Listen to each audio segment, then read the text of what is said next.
Okay, I need to tell you about a skill that feels like cheating at life. It's not mind reading, it's not magic, but it's the closest thing to having a little subtitle box under everyone's head, telling you what they're really thinking. And once you learn it, you'll walk into every room, every conversation, and you'll just know. It feels so clear, so obvious. It should honestly come with a warning label. I used to be the opposite. I was the guy who'd walk into a party, someone would give me the most forced, painful smile, the one that looks like their face is cramping, and I'd think, wow, what a friendly person. I'd miss every hint, every vibe. I trusted the wrong people. I got surprised by moods. I was basically navigating social life with a blindfold on. Then I learned to spot the leaks. Because here's the thing. Humans are terrible at keeping everything inside. We're leaky. We're broadcasting how we feel all the time in tiny, simple ways.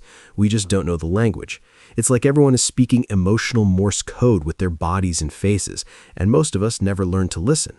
But when you do, life gets 10 times easier. You avoid drama, you connect with the right people, you stop wasting time. It's peaceful. Let's start with the absolute basics, the human on-off switch. Think about it like this. People are either opening up or closing down. There is no in-between. It happens in seconds. Open means comfortable, interested, safe. Their body angles toward you. Their shoulders are relaxed, not up by their ears. Their hands are open, maybe even animated. It's like a flower turning toward the sun. Subtitles read, "I'm cool with this." Closed means protect mode. Shoulders hunch, arms cross. They might lean back. The body's literally building a little fort. Now, yes, sometimes people are just cold, but 90% of the time, a closed body is a closed mind. The subtitle says, not fully feeling this. You don't have to say anything, you just notice. Ah, subtitle. The next big leak, the micropause.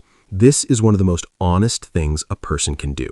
It's that tiny half-second silence before they answer a question they don't like.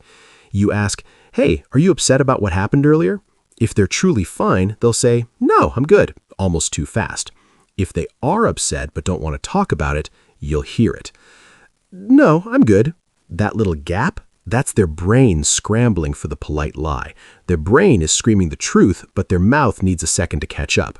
It's not a surefire they're lying, but it's a subtitle that flashes, uncomfortable topic detected.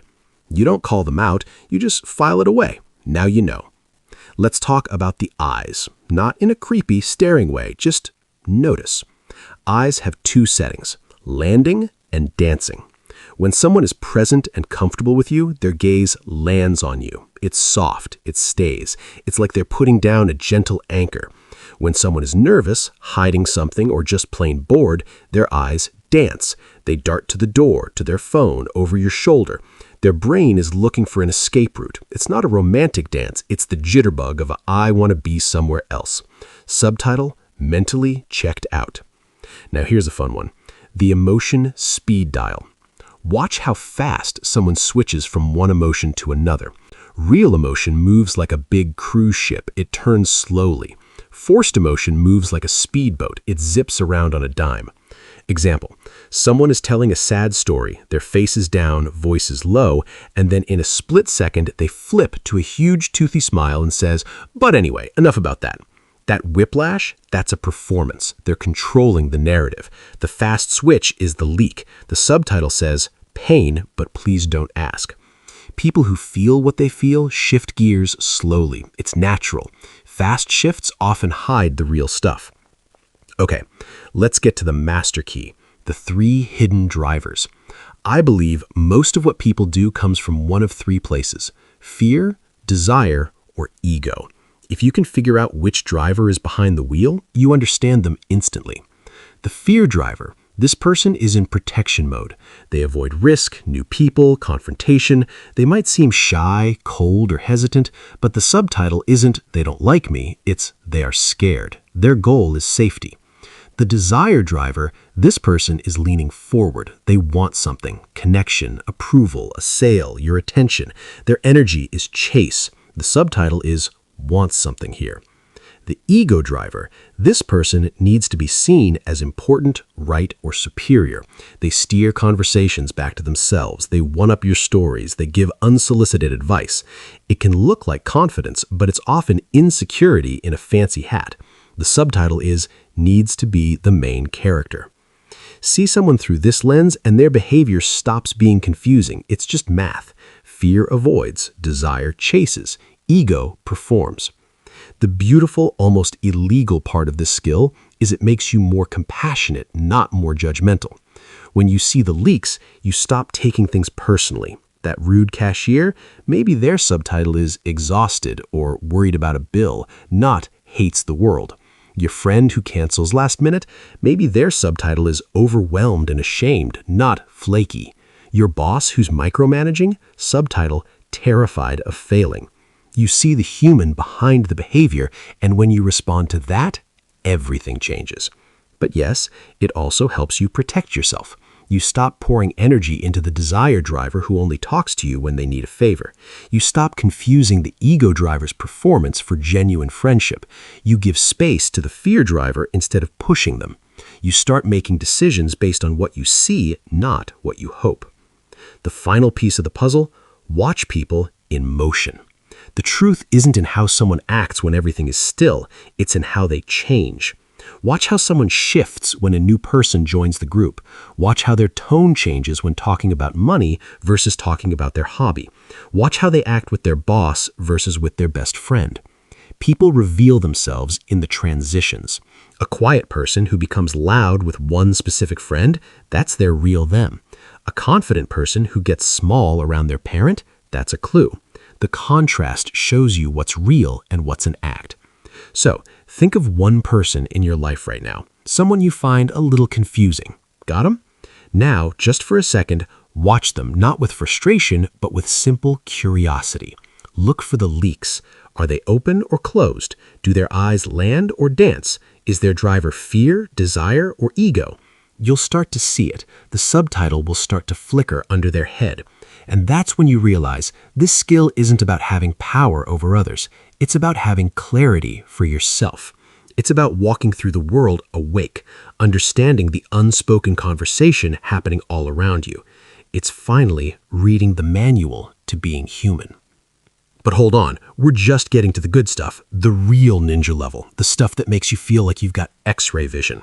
Let's talk about the copycat technique.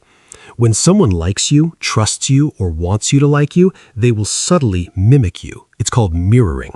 You take a sip of your drink, a few seconds later, they take a sip. You cross your legs, they cross theirs. It's an unconscious biological sign of rapport. Their body is saying, we're the same, we're safe.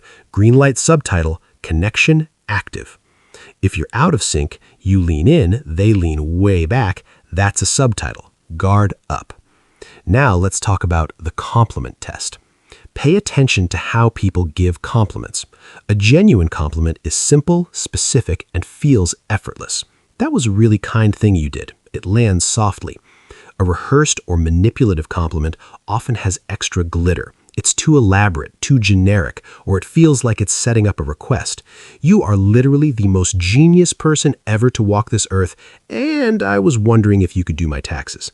That over-the-top flavor is the leak. The subtitle is agenda detected. But here's a powerful one, the gratitude pause.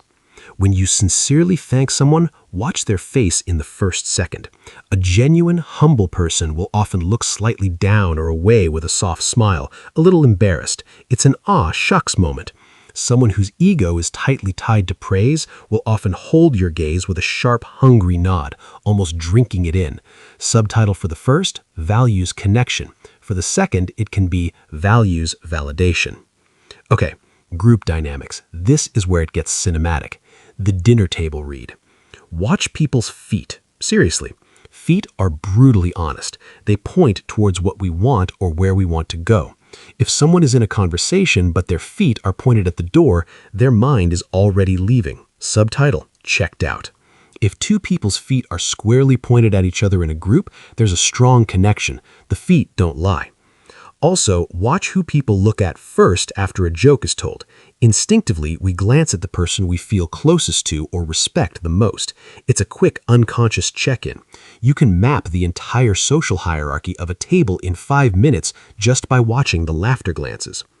Now, a crucial one, stress tells.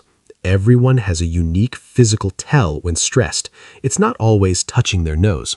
Some people's necks get blotchy. Some have a vein that pops. Some fidget with a ring or a pen. Some have a freeze response. They become eerily still. Your job is to notice changes.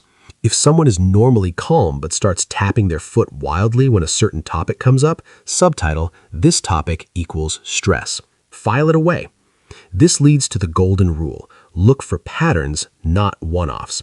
Anyone can have a closed-off day. The magic is in the repetition. If someone consistently looks at their phone when you talk about your passions, that's a pattern. Patterns are the universe's subtitles written in bold. They tell you the truth. Finally, the most important skill of all, reading yourself. If your own internal radio is blasting static, if you're anxious, hungry, angry, you will misread every signal. You'll see fear in a neutral face. Before any important situation, do a quick scan. Ask, what's my subtitle right now? Am I hungry and annoyed? Am I eager to please? When you're calm and grounded, your perception clears up like a windshield after defrost. So let's pull it all together. You walk into a work meeting. You notice John has his arms crossed, feet pointed at the exit. Subtitle, wants to leave. Sarah is mirroring the boss's every nod. Subtitle, seeks approval. You suggest an idea. Your colleague has a micropause, then says, great idea, with a voice that rises in pitch. Subtitle, has reservations. At the end, the boss summarizes, but the last thing she says is, we just need to be careful. That's the bookend. Her true driver is fear. You're not judging, you're receiving. Your brain is now translating vague social noise into clear, actionable information. It feels illegal because it gives you the ultimate advantage, the advantage of understanding. You spend less energy guessing and more energy engaging wisely. You build better relationships because you respond to what's real. You avoid pitfalls because you see the signs a mile away. Start small today. Pick one thing. Watch for open or closed bodies. Listen for micropauses. Notice people's feet. You'll start seeing the subtitles, and once you see them, you can't unsee them. This isn't about becoming cynical or manipulative. It's about becoming awake. It's about seeing everyone, the fear, the desire, the ego, the pain, the joy, and finally understanding the unspoken story they've been telling you all along. Welcome to a whole new way of being human. It's clearer over here.